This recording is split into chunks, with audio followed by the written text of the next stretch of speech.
Water pollution is caused by organic and inorganic industrial wastes. तो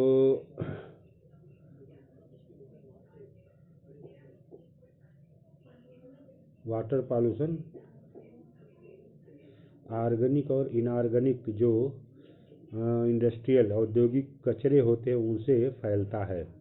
and effluents discharge into reverse, और कचरे जो नदियों में बहाए जाते हैं उनसे वाटर पॉल्यूशन फैलता है। The main culprit in this regard are paper, इसमें के मुख्य अपराधी हैं, मुख्य जिम्मेदार हैं वो पेपर इंडस्ट्री, पल्प यानी लुगदी बनाने के उद्योग, केमिकल रासायनिक उद्योग, टेक्सटाइल एंड डाइंग कपड़ा उद्योग और रंगने के उद्योग, रंगने के सामान बनाने के उद्योग, पेट्रोलियम रिफाइनरी पेट्रोलियम शोधनशालाएं,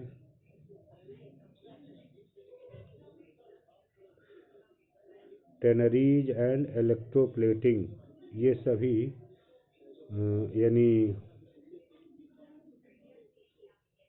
प्रमुख प्रदूषण के कारण प्रदूषण फैलाने वाले प्रमुख उद्योग हैं। दैट ले आउट डाइज, जो रंग डिटर्जेंट्स, एसिड साल्ट नमक एंड हेवी मेटल्स और भारी धातुओं को बहाते हैं। लाइक लीड एंड मरकरी यानी सीसा और पारा, pesticides जीवाणुनाशक, fertilisers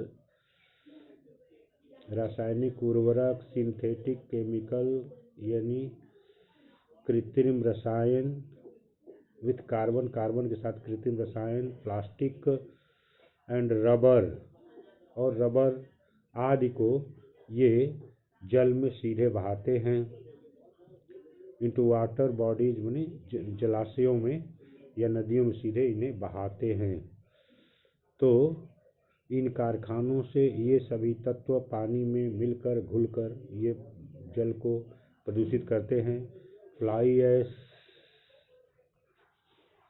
फोस्फोजिप्सम and iron, fly ash, phosphogypsum और आयरन एंड स्टील स्लैग्स, और आयरन और लोहा और इस्पात उद्योग की अशुद्धियाँ।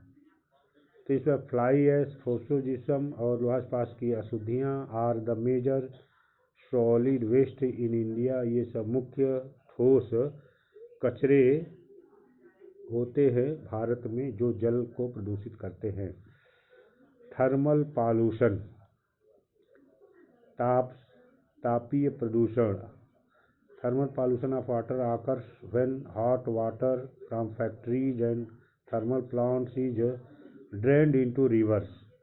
थर्मल पॉल्यूशन तब होता है जब गर्म पानी को कारखानों से निकले और थर्मल प्लांट्स बने ताप शक्ति केंद्रों से निकले गर्म पानी को इस ड्रेन बहा दिया जाता है इनटू रिवर्स एंड पॉन्ड्स, नदियों और तालाबों में बिफोर कूलिंग, ठंडा होने से पहले ही, गर्म अवस्था में ही, जब कारखानों और तापीय शक्ति केंद्रों से निकले गर्म जल को बिना ठंडा किए ही नदियों और तालाबों में बहा दिया जाता है। इसे थर्मल पॉल्यूशन होता है, तापीय प्रदूषण होता है।